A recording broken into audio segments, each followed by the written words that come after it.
Life is a roller coaster. I've had my share of ups and downs. I've had my ass kicked. Just a few examples. I've been shot, I've been stabbed, I've been bitten, not by my dogs, of course. 2 3-year-long illnesses, both times pronounced terminally ill. One was stage 4 lung cancer, and then part and parcel of that, I created so much that came with it. Homelessness, severe drug addiction, horrible depression, isolating myself from everybody I know and love, and going through it all alone, except, of course, for my beloved pit bulls. They've kept me alive. It's been a wild and crazy ride, but honestly, it's been one hell of a blessing. My friends, my dear friends, the WWE superstars, UFC icons and legends, the leaders of the Hells Angels, the Navy SEALs, spiritual leaders, movie producers, musicians, they say I've used up my 9th life, but I know that I have one more left, and it's gonna be the best one yet. Life's simple these days. It's just me and my pups and doing the best I can for myself, for my dogs, of course, and for as many people as I can. Part of that is I love doing my podcasts. I'm told they're equal parts inspiration and entertainment. It makes me feel like I get a chance to give something back. So my greatest hope and my biggest goal are one and the same, to take all these ups and downs and combine these experiences into something that looks like hope, strength, maybe even a little bit of wisdom. It'll all be in my book, Little Big Man, and that drops later this year. Until then, please join me on my YouTube channel at Rick Bassman, and please subscribe or listen on your very favorite podcast platform. 3 new podcasts every week, 1 each of the Cancer Warriors, the Pitbull Podcast, and Talking Tough. Hey, it's Rick Bassman here for a special episode of the Cancer Warriors podcast. Special for 2 reasons. One, the more minor one, and we'll get to it a little bit later, is I kind of have a semi-big personal announcement that I want to make tonight. But again, we'll save that. For the bigger and better and best reason is tonight is the very first night that the Cancer Warriors podcast is joined by its new host, my new co-host, an old friend of mine from the pro wrestling days of all things. So going way back to UPW, very self-possessed young woman came in one day and wanted to join the school and the company. Sure, why not? We were open arms for everybody. But she quickly rose above the fray in terms of not only ability, and I said self-possession, how she carried herself, but very obvious intelligence and just being a good person. And then she turned out to be a pretty damn good wrestler as well. She went on actually to become the history or memory serves, and it rarely does for me, the multi-time UPW Women's Champion, at least one time. Can ask her that. This is the Cancer Warriors podcast, not a wrestling podcast, but we have that in common. So forgive me in advance if I can't keep myself from throwing a wrestling reference in every now and then. Anyway, my friend, our UPW champion, went on to do much bigger and better things also in the world of pro wrestling and outside of pro wrestling. As you'll hear tonight, she is a fellow stage 4 survivor and a person who is doing great things to help people that are going through it. So without any further rambling on my part, I am very, very happy to welcome our new co-host, otherwise known as Jungle Girl, Miss Erica Porter. That was a hell of an introduction. And I winged it. That's, right. you know how it is in the wrestling world. If you can't cut a promo, you're not going to survive. It's cutting promos, man. You know where you want to go and you just kind of go with the flow, right? That's right. But you were talking about not wanting to have too many references. But really, the reality of the Cancer Warrior is as close a match to being in the ring as you can possibly be, because life is always trying to give you the 1, 2, 3, right? And it's a matter of mindset and perseverance, whether or not you come out victorious or you're the one that has your shoulders pinned to the mat. What a great metaphor. Wow. I've never put the two together anywhere remotely in that manner before. That's great. I may steal that from you at one point. I'll warn you in advance. I love it. And there's a similarity in the physical toil it takes also. No? Yeah. I mean, it's, really is a lot like the dance in the ring, the back and forth, the trust that you have in one another, that confidence, right? That mindset, that's really the difference between the warrior and the individual that kind of goes home, sits on the couch, has this cycle of not feeling great. And it really starts with that mental aspect. So, I mean, that's the biggest thing that I think I lead with. I think there's a difference in how you receive treatment. There's a difference in how you receive whatever it is in life is your mindset. And the mindset is absolutely powerful. I call it the endorphasm mindset. And we're going to hear all about that because that is your nonprofit foundation, the Yep. Endorphasm Foundation. But first, before we get to that, tell us. I know the following, of course, and I want to hear it again. Absolutely want to, but please tell our listeners, our viewers out there, a little bit about your experience with the Big C. What's your cancer story? So actually, funny enough, I had just finished taping with Wow. We had tapings in December of 2019, and I was kind of feeling a little off. Wow, Women of Wrestling. Wow, Women of Wrestling. So otherwise known as Wow Superheroes. But so in that December taping, I was feeling a little off. I ignored it, ignored it, ignored it. Come February, March, COVID started to hit. I started to have this kind of shortness of breath and a cough. And at the same time, I had had this kind of mass that was growing. I was ignoring it, thinking it's not really anything. I thought maybe I had COVID. I ignored that as well. Come now, fast forward to June when it was something was definitely wrong. And I finally went to the doctor, had the mass looked at. The second she looked at me, she did an ultrasound and basically said, listen, at best, you have stage 2 cancer, which I'm sitting there by myself. Masks are on. I mean, I could tell as soon as she had done the ultrasound, just looking at her face change. And you don't know how to prepare yourself for that kind of interaction and that kind of diagnosis. So I'm still in a situation of I don't really know much of anything.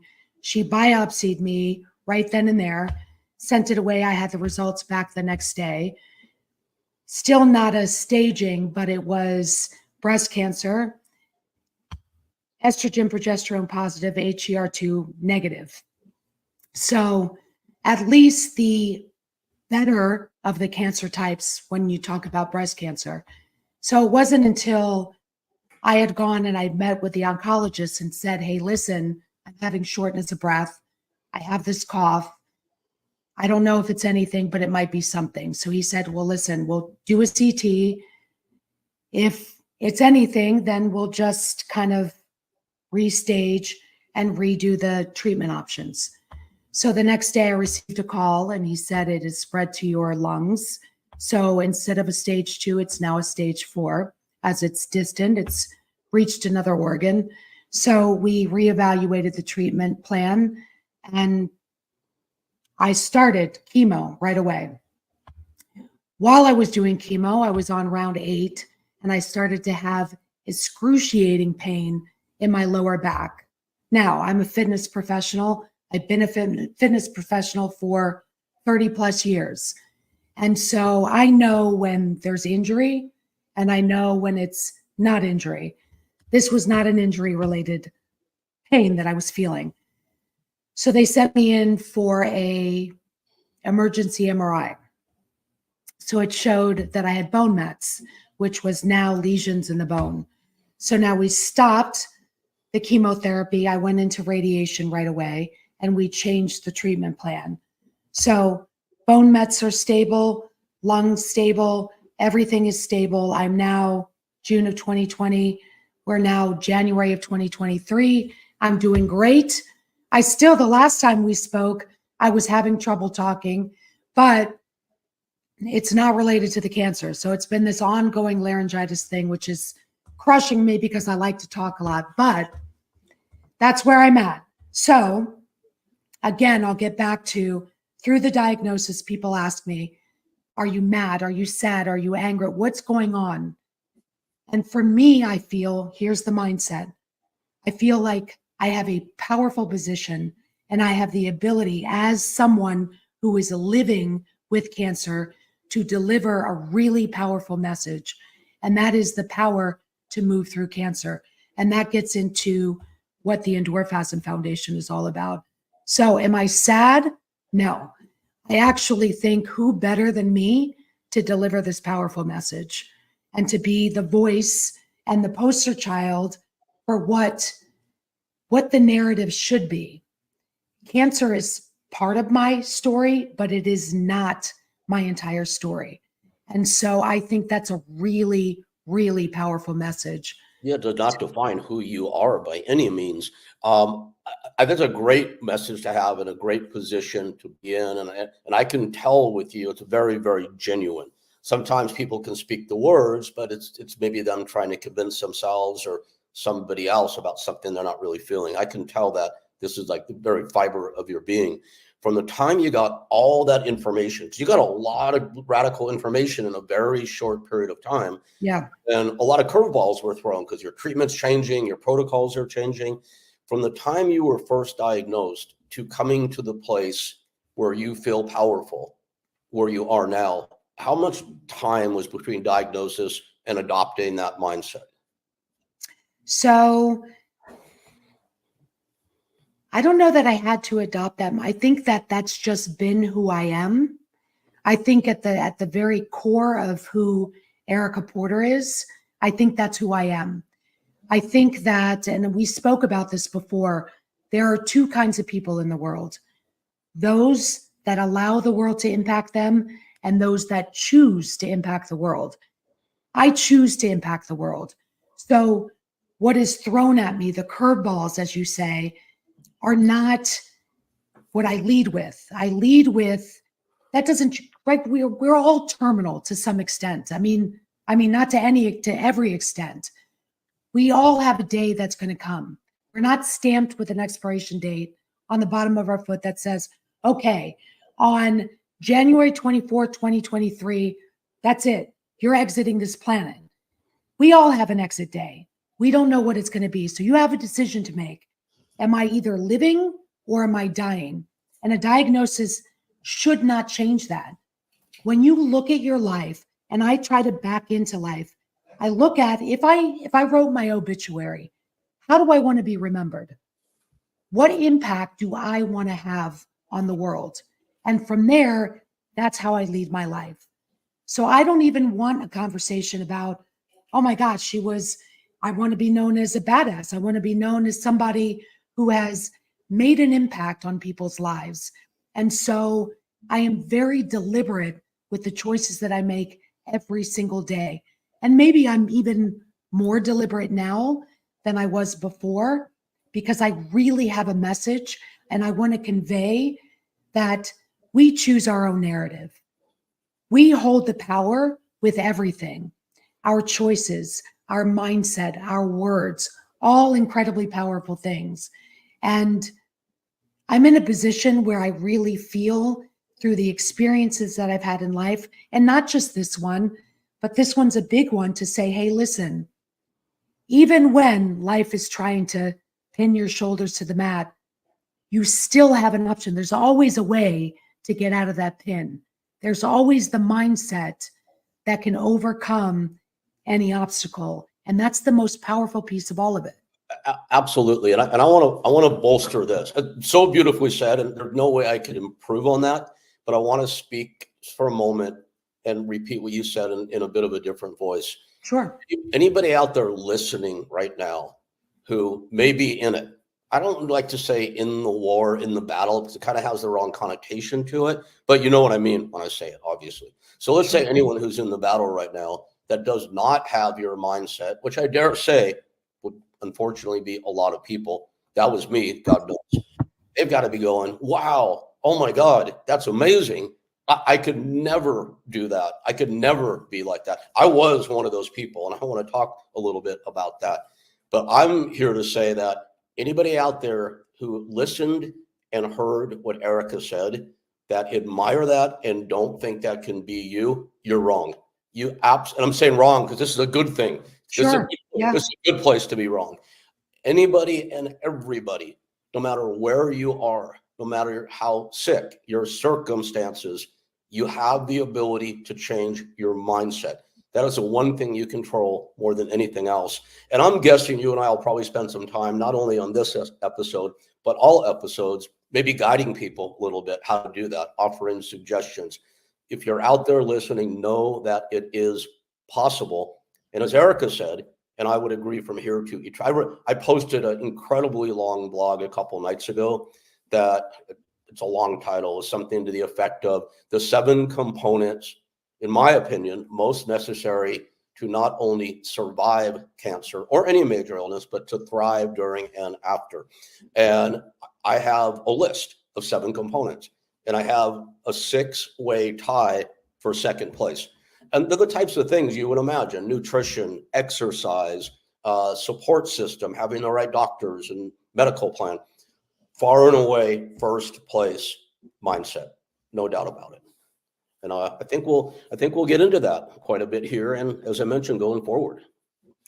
I think, I mean, really, for anybody, I think when people are trying to wrap their head around mindset, often they think just too big a picture, and sometimes it's just, And it feels like pressure, so much. It does, but it does. And go ahead, yes, please. when I always tell people, I'm like, what is one thing that you don't even have to love about yourself, but what is one thing that you like?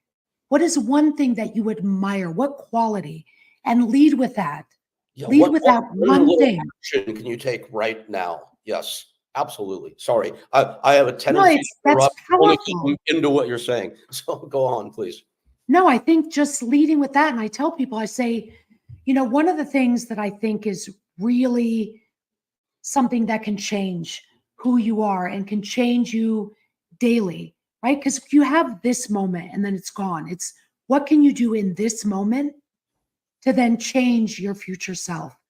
So I'm like, even if you wake up in the mirror, wake up and you look at yourself in the mirror and you're like, I'm a smart person, right? I'm a good person. That is your conversation right there, is to look and to say one amazing quality that you have and lead with that all day long. And it's really difficult to be discouraged if you can lead with that lead with that one positive thing about yourself. Whether it's I'm kind, I'm loving, I'm caring. Those are amazing attributes. Lead with that and forget about that's the one thing you can control. So control the controllables, and the things that you feel out of control, we'll address them at a different time. But let's focus on something that you can control. And I agreed completely. And I would couple that with, and you're 100% right, I would couple that with what action can you take? Because you and I both, what's one little thing, 2, 3 little things, up until the point maybe you start to feel a little overwhelmed today. The trick, I think, for a lot of people is, where do I start? Right. And, I suggest things that anybody can possibly do. Like, here's one thing I suggest. Let's get into some ideas. All right. One thing I suggest not to do is take a month off from the news.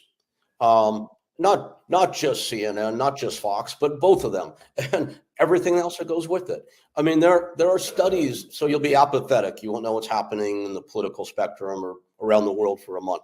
I think we could all survive without that. There's studies about what the consumption of news and violent programming, negative programming, does to the psyche and to the brain. That's something anybody could do immediately. Well, I need to watch something. Great. Go to YouTube and search positive or meditation for positive mindset. Meditation for having a great day. Look at passiton.com or thegoodnewsnetwork.com. That's pretty self-explanatory. That's passive, but anybody can do that. And in my mind, that starts to feed you. You can be of service. Now, again, someone that's over, like in my second life-threatening illness, because I had a lot of these things now, as you know, twice where I was giving terminal diagnosis. The second time out, I mean, I got to the point, and this is all, I'll take all the credit or discredit for it. I got to the point where I was homeless, depressed, isolated, and drug addicted all at the same time, on top of the illness that I had. But the way I started to come back, and I did it, I was on my own. So like, I talked to myself one day, what can I do to turn this? Well, and I always have that mindset about being of service, and like I've always done it. Like, I'm in no position to go volunteer somewhere. I mean, I don't have money to put in my car. Sometimes I didn't have a car, but you can be nice to every single person you encounter, and you can make an effort to do that. And don't worry about how they react. Some people, you'll change their day. You'll see it on the spot. Watch how that makes you feel, and then do it and do it and do it till it starts to make you feel good. That might sound a little simplistic or a little pedestrian, but I try to come up, because I get asked a lot, what can I do? And I come up with things that anybody can do, no matter what their resources or lack of resources are at any given time. Simplicity is golden. Simplicity, I think that the problem is so many people try to complicate it, right? It really is simplistic. It really is as simple as making somebody feel warmth, and then that's reciprocated. And by the way, that changes the world.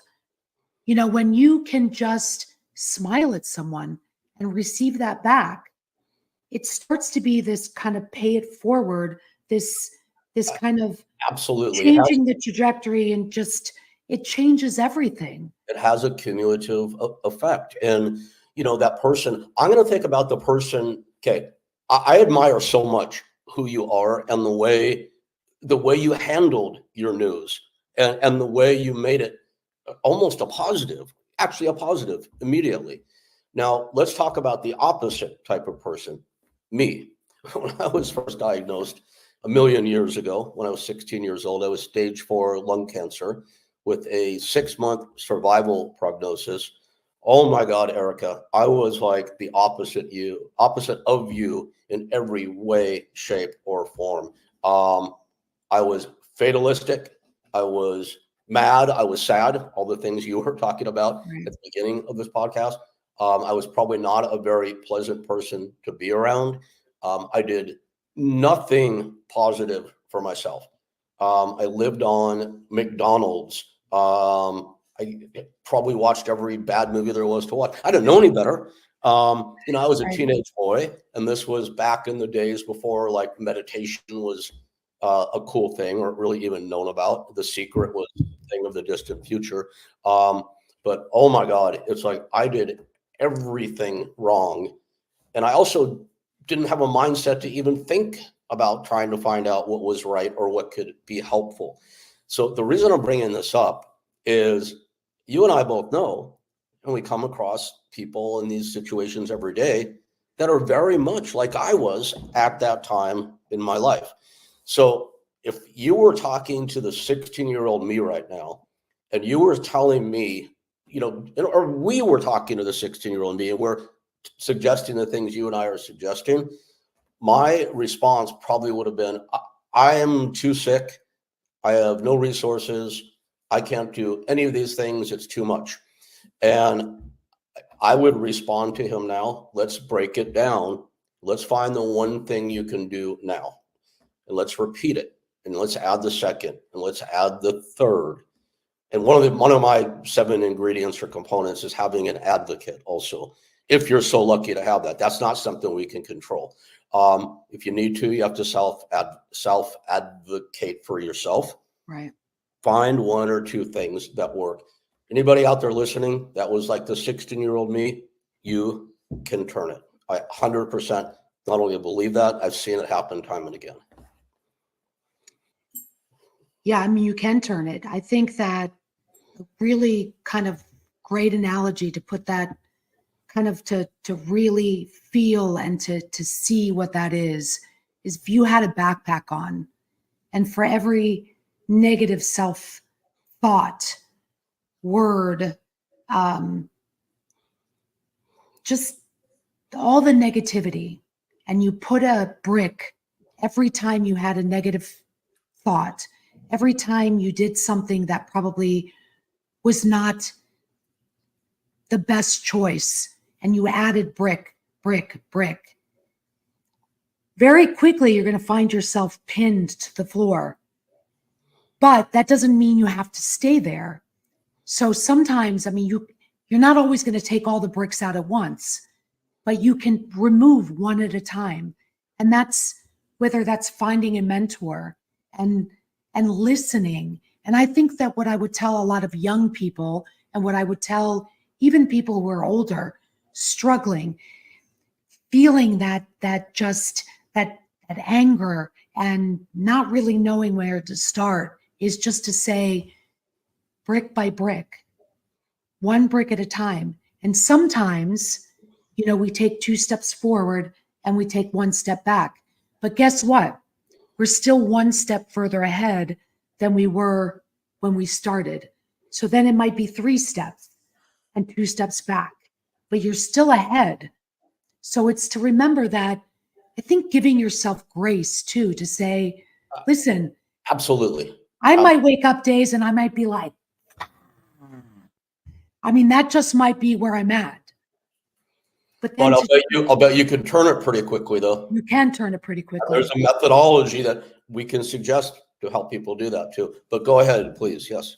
But that's really, just thinking about, okay, if I carried this life backpack and I really controlled whether or not it was going to weigh me down or not, do I choose to take a brick out? Do I choose to empower myself and to also give myself grace when I fall short that particular day?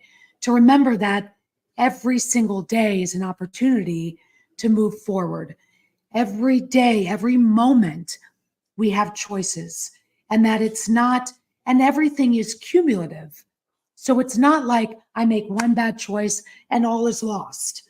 It's, okay, I made a choice that maybe doesn't move me in the direction of what I want.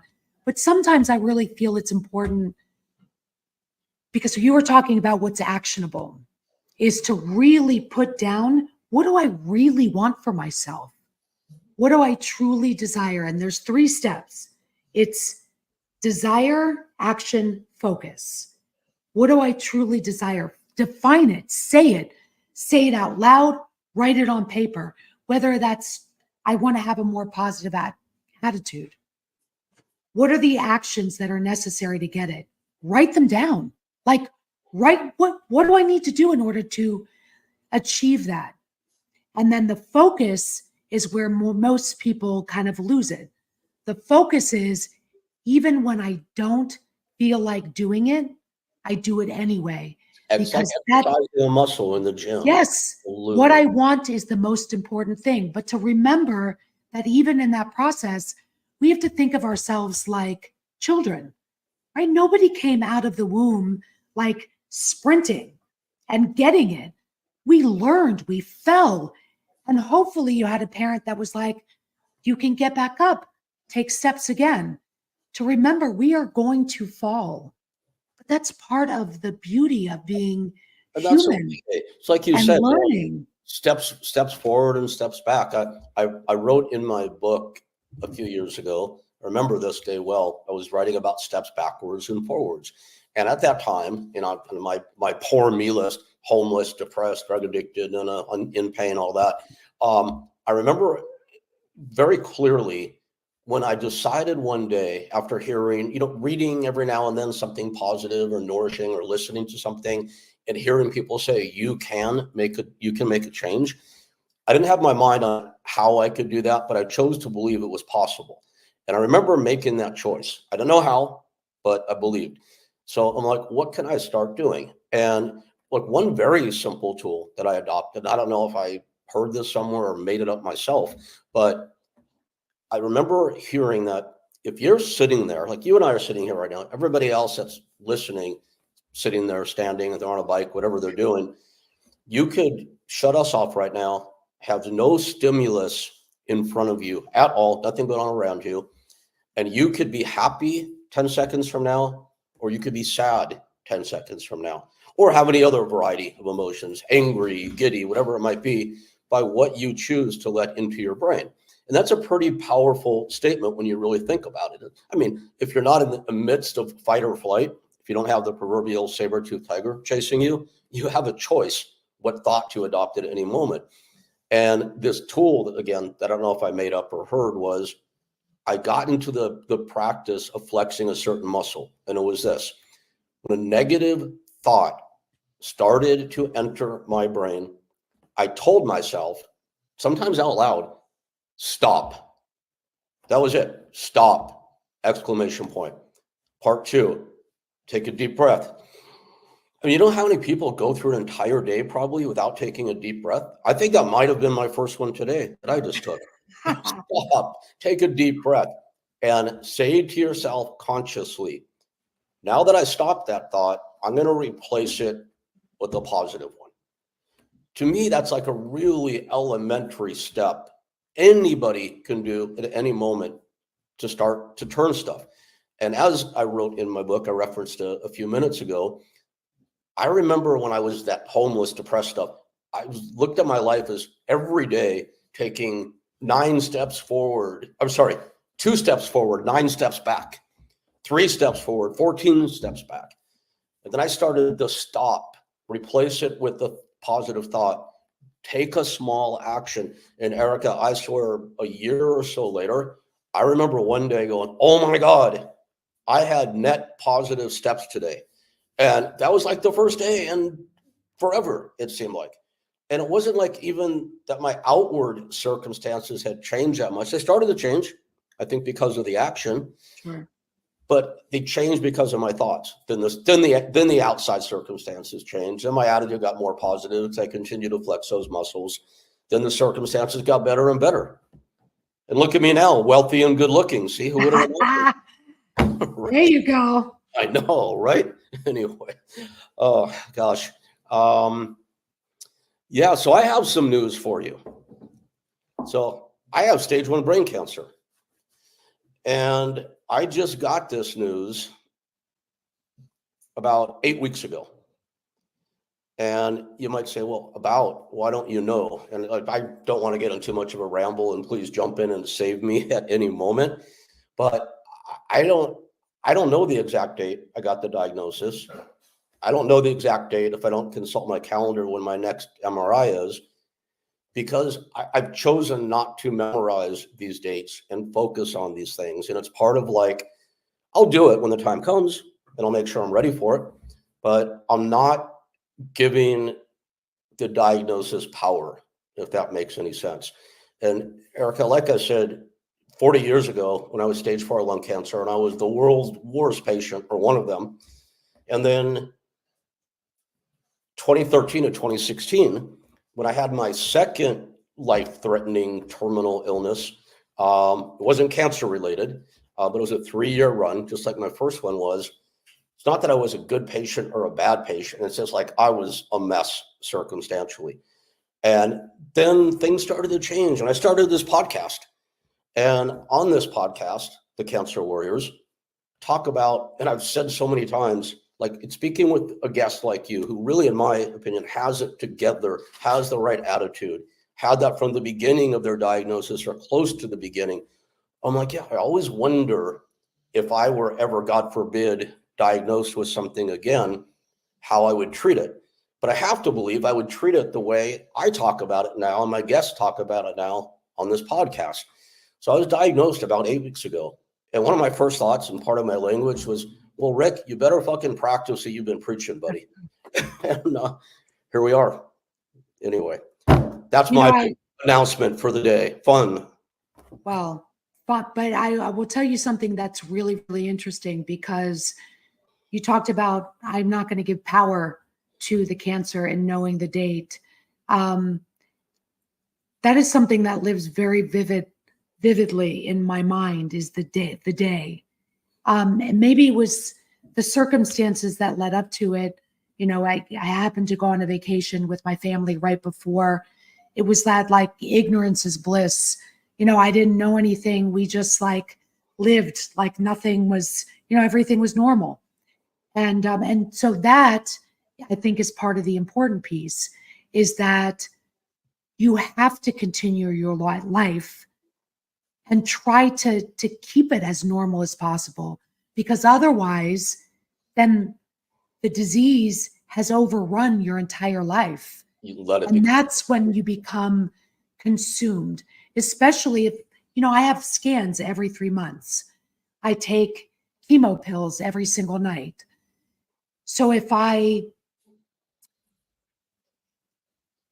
don't maintain normalcy in my life, if I don't have purpose, and if I don't keep driving the way that I've always driven, then I lose. Then the disease becomes the centerpiece of my entire life.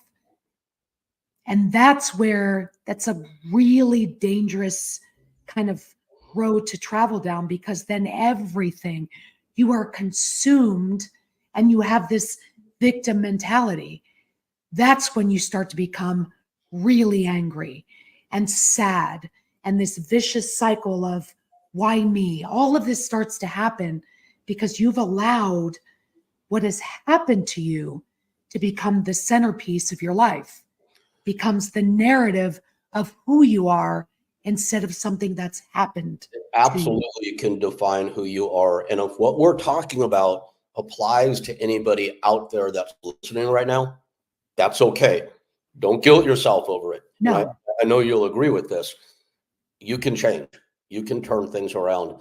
Like, it's a bitch. I mean, it's a bitch being in it. I had a 6-week course of radiation, 5 days a week, and my hopefully final radiation. I don't know till my next MRI what's happening next, but the final one was 12 days ago. And I'm still like, the cumulative effects of the radiation are still mounting each day. yeah, And that's, you hear that about radiation, horrible analogy to bring up. And when we dropped the bomb in Japan, you heard about people getting sick 4 months later. It's how radiation works, to really, again, make things simplistic. And the side effects have not been super easy to deal with. But it's like, I'm having good days every single day. And my days are absolute net positives right now. Doesn't matter how bad my head's hurting. It's pretty bad headaches, or how dizzy I am, or how many times I throw up in a day. Sorry if that's too graphic, but that's part of it. I have done some focus on this, but here's what my focus has brought. My diet 10 weeks ago, a couple weeks before I started radiation, was not great. It wasn't terrible. By your standards, it was probably pretty bad. Erica, oh my God, if and I was like, it's funny how everybody seems to think I have this like perfect eating plan, but keep going. I would think you do, but you can correct that later as you're sneaking a bite of your Hostess Twinkie there, or whatever it might be, right? I'm actually drinking a delicious tea. Yeah, same here. Cheers. There you go. Cheers. Yes. But if you looked at my kitchen, like, I always thought, I'm educated to, I hate the word diet, nutrition. I'm educated to it. You hear about vegan, vegetarian, plant-based, gluten-free, dairy-free, sugar-free, right? I'm like, how in the world would you ever get your mind around all of that to make those changes, right? Right. And I'm sure, as you do know, assuming your diet's not perfect, like if you walked in my kitchen right now, you would see that I am vegan, plant-based, dairy-free, gluten-free, sugar-free, all changed. So, and I can feel the difference. Oh my God. So I'm like, I got this diagnosis, and God willing, I'll beat my third major illness. I'm not going to call it life-threatening, because I've not been given a life sentence with this one, and I'm not even going to say yet, because we don't know what's happening next. When I come out of this, I'm going to be like nutritionally in better shape than I was ever in my entire life. And my spiritual practice, which is pretty decent already, has like redoubled or retripled, if that's even a real word.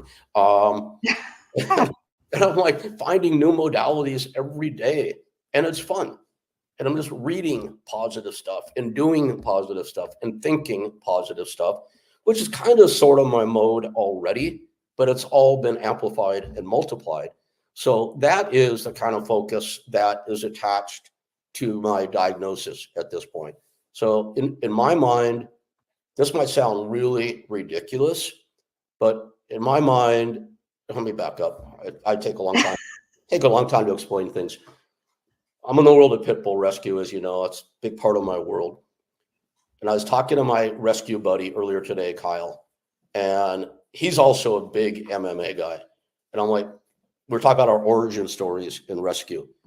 And I got into it when my dog Marley's, when I saw my dog Marley's crushed body pulled out of a trash bag by the animal control officer who scraped him off of the street.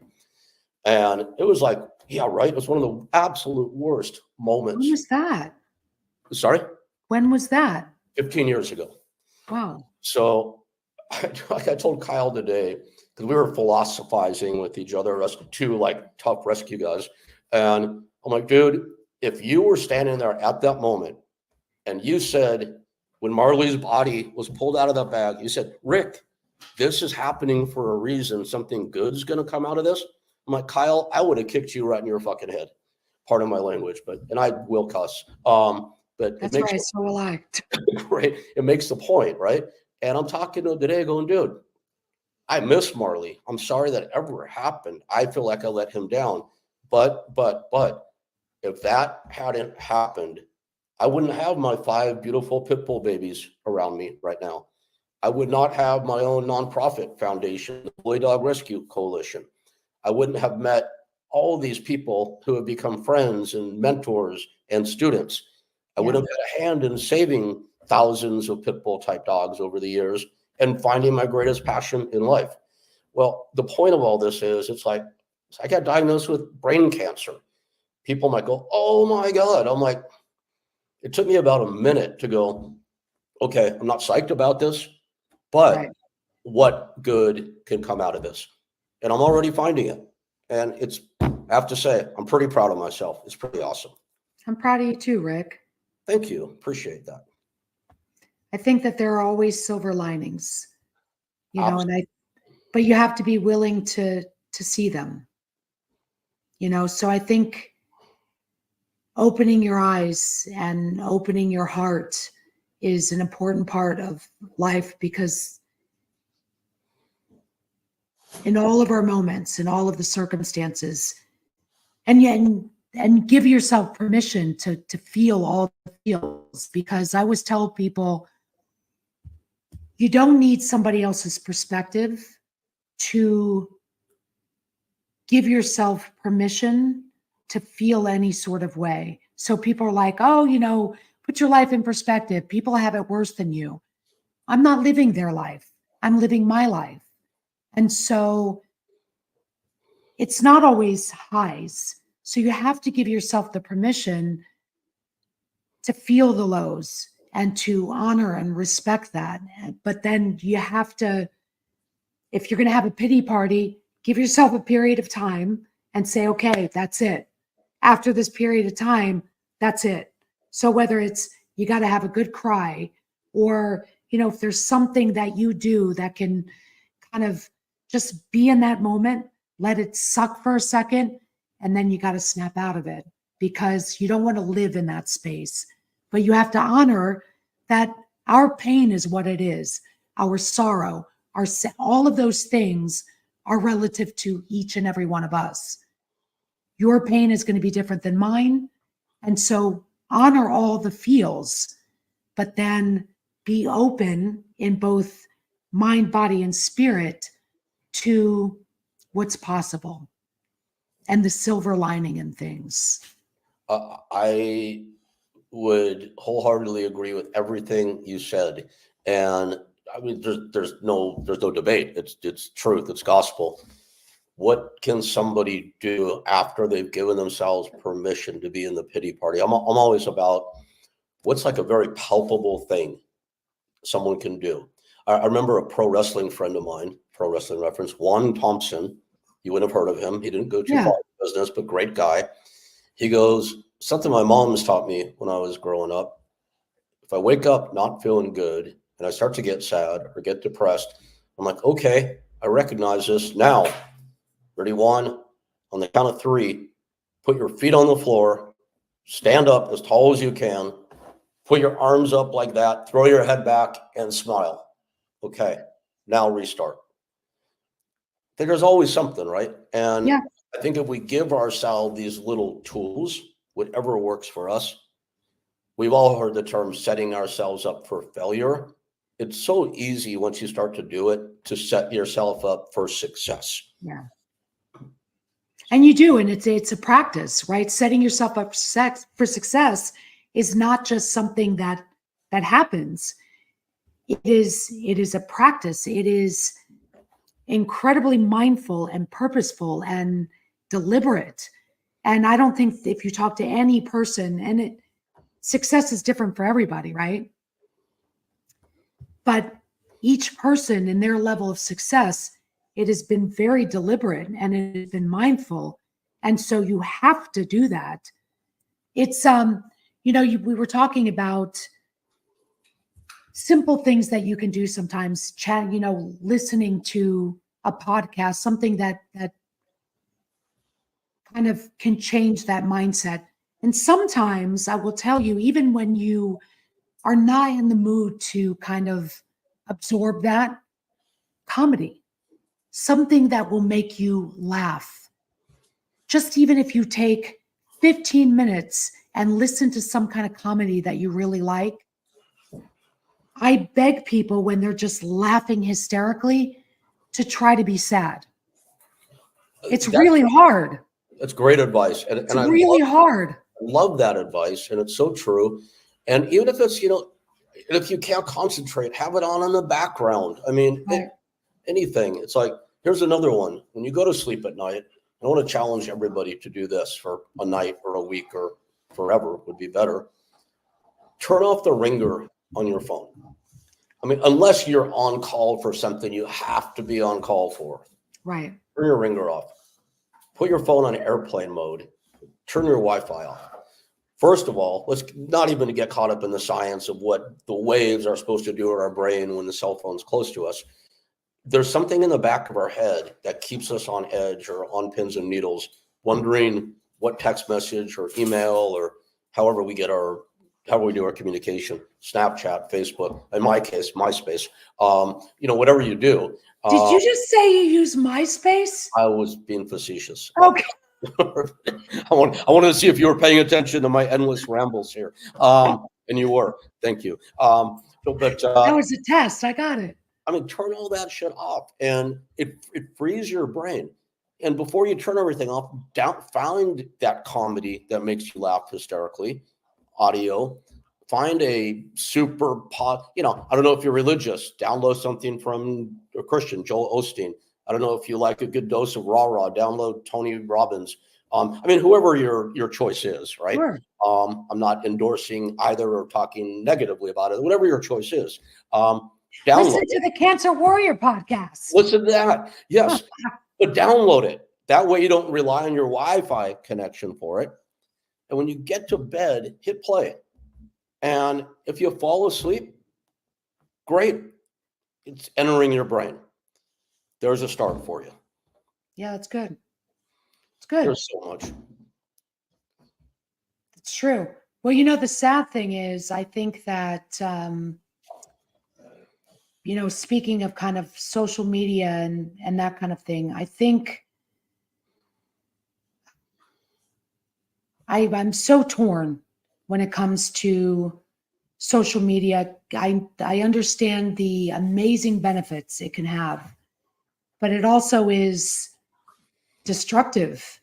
When I think it's really dangerous to pretend like that's reality.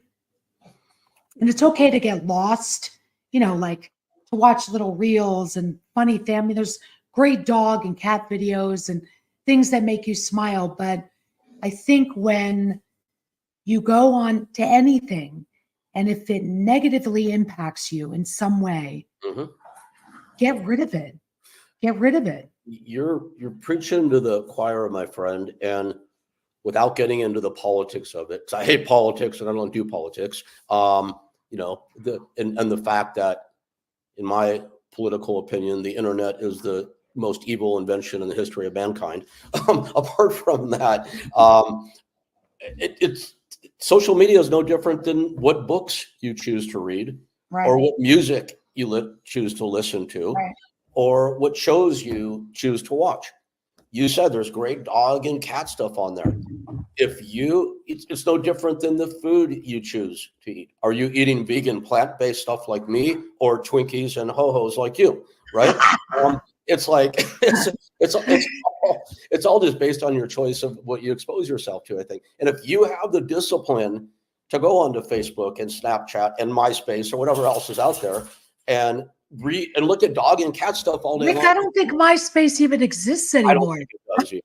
I don't. Hey, I'm old, so I like to make archaic references. We're not that far apart in age. How many friends do you have on MySpace, Erica? I don't even have what? Anyway, yeah, it's like, if you have the discipline to log on to all the social platforms and stay with cool, positive, fun, uplifting stuff, go for it. The problem, I think the human condition, and algorithms, unfortunately, point us in a direction on social that is like watching a violent TV show. It's not a whole lot different. So Right. Anyway, that's my comment on that. All politics aside, I agree. Stay away from it. Which is why right when we finish this, I have to go post on all our platforms to watch the next episode of the Cancer Warriors podcast. But that's different. This is good information. It's, Yes, absolutely. this Agreed. is feeding the mind in a very positive way. Good conversation, actionable items, things that people can do, and hopefully make an impact. I mean, really, ideally, that's the goal here, more than anything. Absolutely. And speaking of actionable things people can do, on my list of 7 things, in any case, one is, I just call it move. And that's physical fitness, exercise. So as part of your superhero introduction story or origin story, since this is your first episode as co-host here, let's let the audience know about your foundation, Endorphasm. And please do. What in the world is an Endorphasm? So I'm glad you asked. So Endorphasm is, I'm going to start with the story. I struggled a lot with just kind of my place physically in the world. I was in the health and fitness profession, and so much of it, especially in the late 80s, early 90s, was, and it still is. I mean, when we talk about fitness professionals, a lot of times our expectation is that they look a certain way. I happened to take a class. I was 24 years old, took a group fitness class from this ex-Navy SEAL guy at the Gold's Gym in where was it? In Manhattan Beach, California. This guy was no joke. So I walked in thinking, like, I'm in pretty good shape. I have never in my life felt just this overwhelming sense of, holy shit, my body just did that. It was the first time as a young adult woman that I didn't think about what I look like. I didn't think about what I had to cook. I didn't think about anything other than what my body had just done. There was a feeling, I was overwhelmed by this feeling of, I feel like an absolute badass. Everything that I think fitness and movement really is, it's about connecting to a feeling. So I went home and I told Carlo, who was my boyfriend at the time, now my life partner forever, I said, dude, I don't know what the hell I just experienced, but whatever that was, I want to feel that every day for the rest of my life. And not only that, now my personal training That's not my focus. I want people to feel what I felt that day. And I just kept going on and on and on about I felt this thing and I felt like a badass and I felt like, and I just kept going back to this feeling. So we were driving to Big Bear. I was going to go snowboarding for the first time. And I said, an endorphasm. He's like, what? I said, an endorphasm. What? An endorphasm. That's what I felt in that class that day. All the diarrhea of the mouth, like everything that was coming out of my mouth.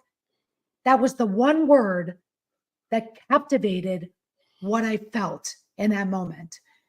So we defined it as the moment during movement that you feel all things are possible. And that changed my life, that moment. Love that. And that became my mission, is to change the narrative of what movement is supposed to be. It's not about I do this and I look like this, because that's fleeting. There's one quote that I think is incredibly powerful, and that is, if the world was blind, who would you impress? And so I lead my life that way. Yes. Do I feel like I look great? Yes. But more importantly, I feel amazing. And that's the ability to connect with movement and how it can change you. So movement is not just powerful in how it changes the body, it's powerful in how it changes the mind. When you connect to what the body is capable of doing, which, by the way, the human body was designed to move. When we stop moving, we die. I mean, we were built to move. And when you have that connection, it changes how you operate on a daily basis. It changes your mindset. When you realize that you're physically capable of doing something, when you're challenged with something, you're like, I can do that. I just did something hard.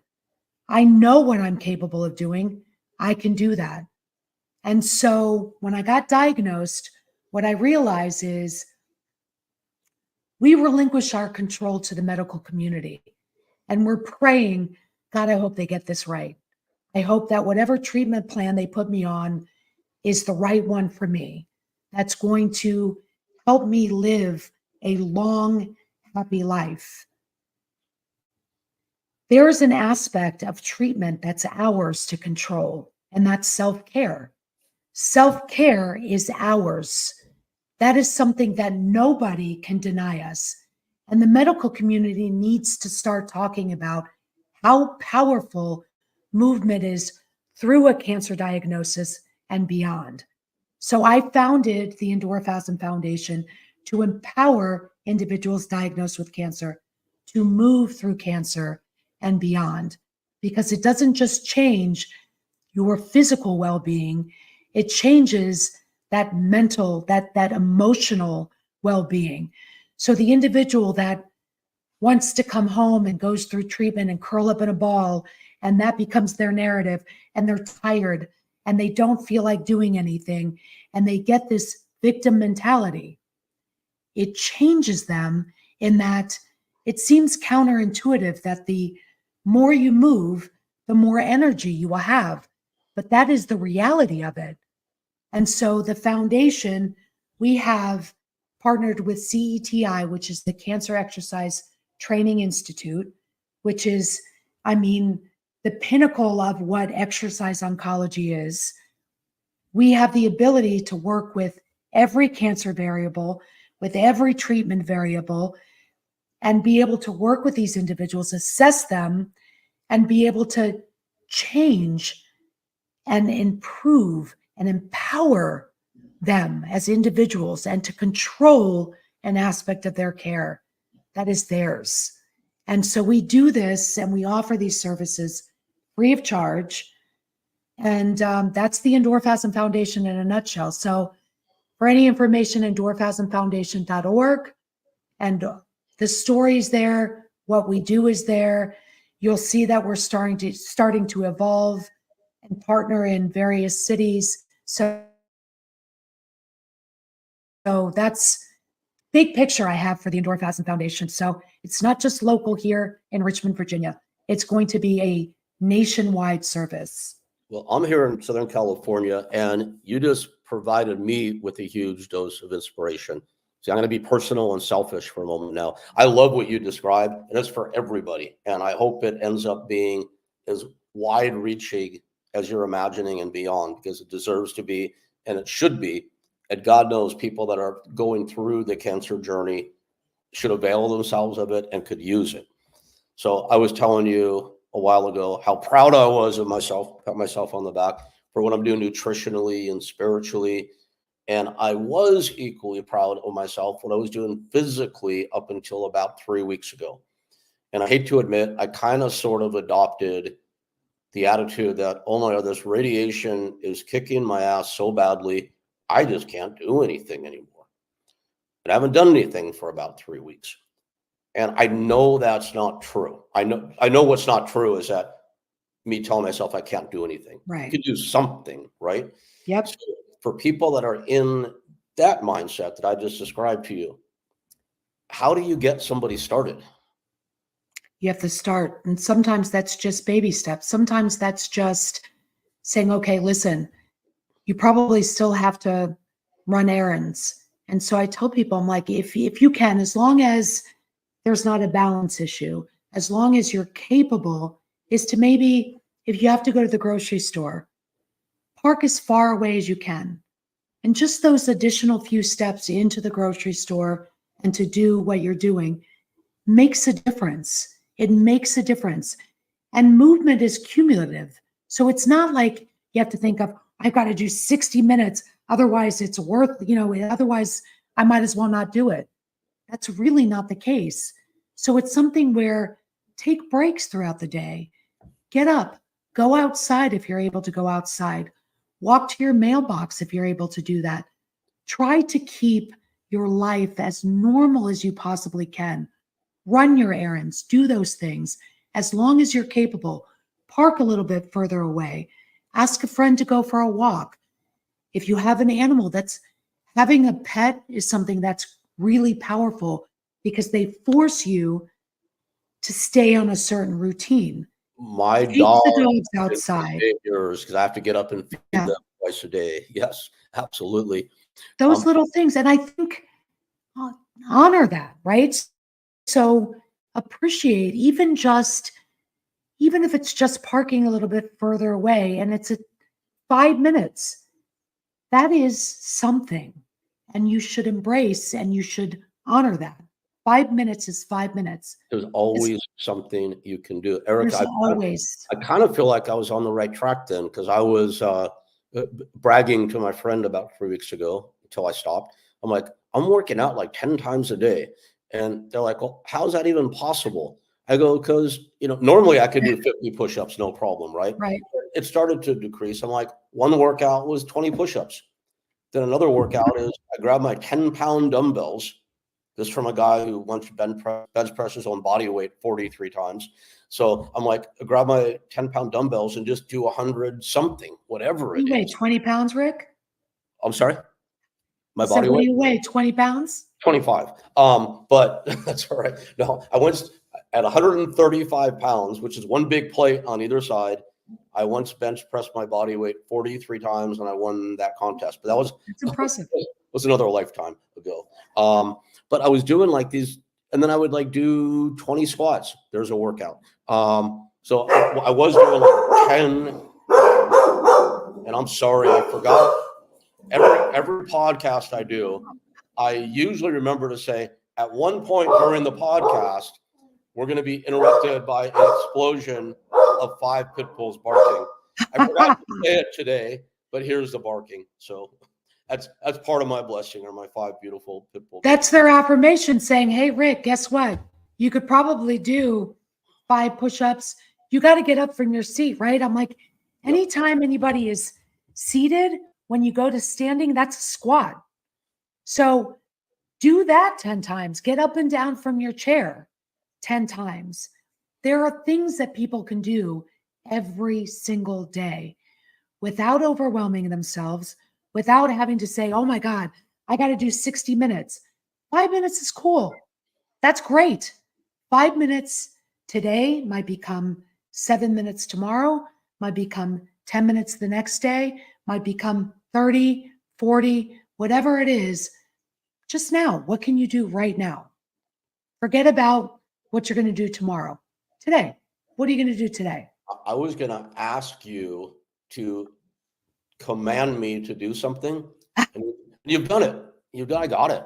So, all right. I like to command people. I'm back on it. All right.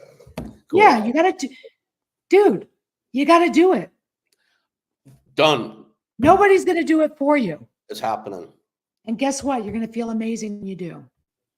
You really will. Either that or I'll run straight to the bathroom and vomit for the ninth time today. But that's okay because at least I've done my 10 squats and that's good. That's all good. No, seriously. I mean that. I really do. And I appreciate that. So endorphasm, for those out there who are spelling challenged like myself, endorphasm.org, O-R-G. Well, endorphasmfoundation.org. Oh, all right. Well, we all can spell foundation. At least I think I can. Endorphasmfoundation.org. Thank you. But worst case, if they went to endorphasm.com, they would find it. They all kind of link together. That's good. That's good.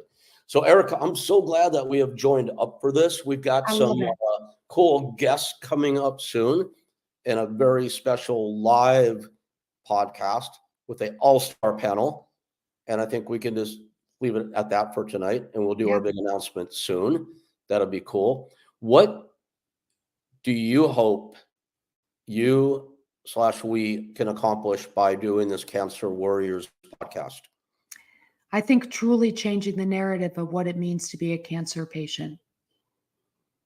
I think I think if we can do that, we have done something extraordinarily special. Well, I feel pretty damn optimistic about our chances here. Me too. Right on. Well, great start, my friend. Great start. So good to see you. And I could say a million times over how glad I am that we have tag teamed up for this one. For sure. Great term. Always have the wrestling references. We got to get it in. We come from that world, don't we? Yeah, we do. Well, my dear friend, great to see you as always. You too, Rick. And signing off for myself, for Erica Porter, Jungle Girl, as it says right there on the screen. Episode, let's call this 2.1 of the Cancer Warriors podcast. It's a new day, a new beginning, onwards and upwards, and can't wait to see you next week.